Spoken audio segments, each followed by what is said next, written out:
Dear Patriots, before the news starts, please subscribe to our patriotic channel by clicking the subscribe button. Give us a thumbs up to this video. Don't forget to leave your opinion below in the comments section.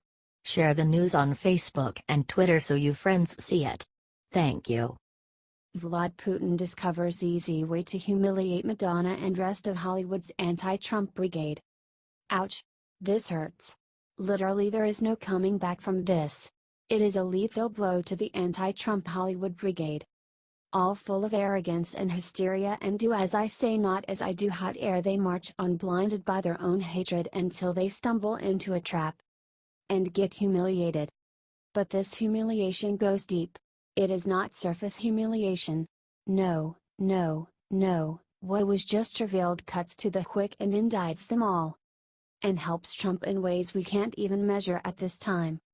And for a cherry on top, it absolutely destroys the whole media Trump-Russian narrative.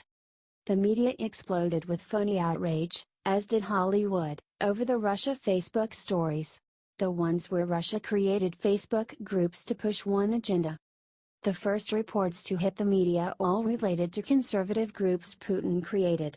The left went nuts and called us all stupid for falling for it. Then the news broke that Putin actually tried to organize or promote conservative meetups and rallies. Though no evidence ever emerged that any meeting ever happened, the left exploded in phony outrage. The left said conservatives were duped and worse. They congratulated themselves that they were smarter and only conservative fools would fall for such tricks. They gloated to anyone on MSNBC or CNN who would have them. In an almost continuous 24-hour Trump-bashing loop. But they won't be gloating anymore. Not after today and the bombshell report from the Daily Caller. That said, Putin not only did the same with liberal groups, he was actually successful duping them. In a big way. For it turns out that the Women's March, remember where half of Hollywood disgraced themselves. I am talking about you, Madonna, in an epic Hillary pity party? Well, as it turns out, Putin and his army of trolls were involved in pushing that march. Examples of posts that came from Russia that duped the liberals hook, line, and sinker, and promoted liberal causes not conservative causes are below. And they are devastating. Because these posts we pushed out and promoted by the leaders of the left. Which did not happen on the right. One post shared by Women's March's South Carolina branch read, "I need feminism because my 12-year-old sister's already cares about how much she eats." Another said, "We fight to achieve equal political, economic, cultural, personal, and social rights for women." While another read, "I would rather be the obnoxious feminist girl than be complicit in my own dehumanization." Where is the media condemnation? The outrage? The arrogant finger-pointing? Don't hold your breath.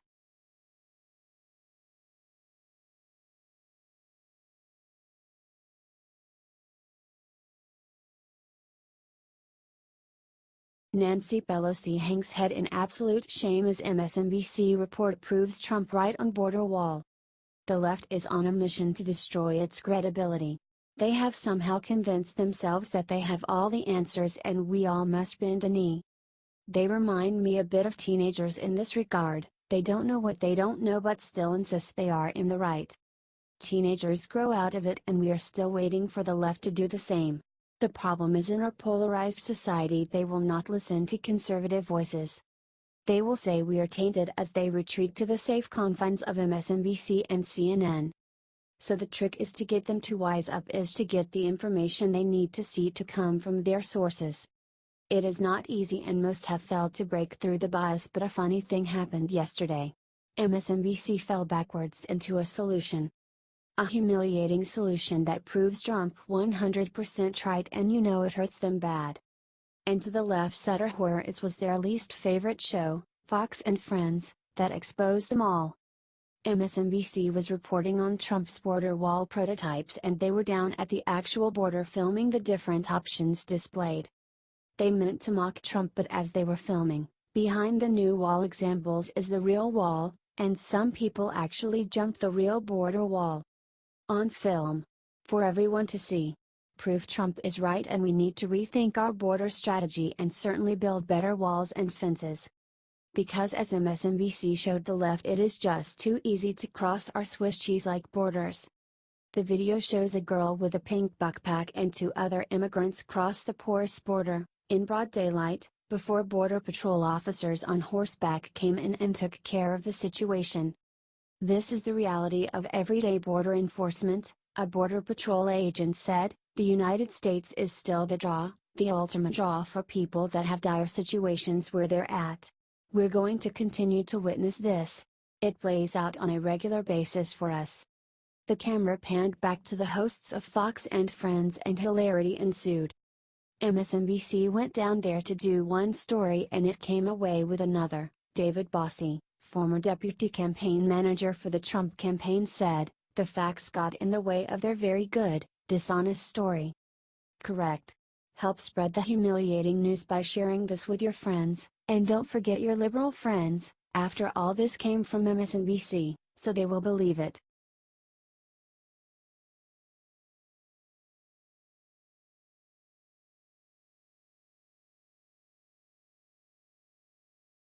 He's history. Trump just stripped Bob Corker with the worst insult ever. And I don't mean history as in the history books. No, Corker won't even get an honorable mention there. I mean history as in he's history. Finished. Gone. Trump got up Tuesday morning and wrote some news again. He tweeted about Tennessee Senator Bob Corker, and it wasn't pretty.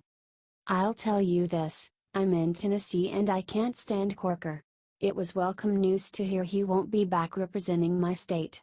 I can't agree with Trump more. I sure wouldn't elect him as dog catcher." And I don't blame Trump for calling Corker out again. Early Tuesday, Corker really disrespected our president, who is about to go to Capitol Hill to talk tax reform. Corker said that Trump's visit was not really about substance, and really just a photo op for him. Are you kidding me, Corker? Have you even been paying attention to how hard our president is working for America? I mean, just because you decided to give up and quit, doesn't mean that's what Trump does. Do you think Corker was inappropriate? Would you elect him as your dog catcher? Comment yes or no and share, Patriots. H.T. The Hill.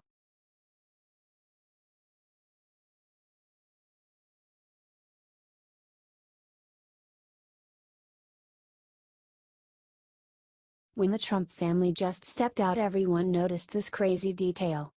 It's not too often we see President Trump and his family have a relaxing evening on the town. But on Saturday, October 14th, President Trump, Melania, and 11-year-old son Barron were spotted on their way to a family dinner at the Trump International Hotel in Washington, D.C. The entire family was looking sharp, with Melania in a sleek black dress from Dolce & Gabbana and Christian Louboutin black patent leather stilettos. What we noticed though was that Barron was dressed in a three-piece suit too.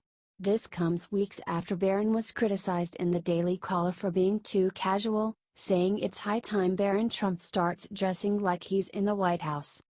Even Democrats were incensed by those criticisms. Barron is just a child and certainly can wear whatever his parents think is appropriate without people picking on him. But he sure looks like a little cutie in his suit. The family was out dining for 2 hours, leaving at about 10 p.m. The last time the three were photographed together was August 27 when they were coming back from a trip to Camp David. The Trumps have been trying to make sure Barron has a private, normal childhood, so sightings of the whole family out and about are rare. But with all the stress going on in Washington, it's nice to see the president having a nice relaxing time with his wife and youngest son. HT Daily Mail, Daily Caller.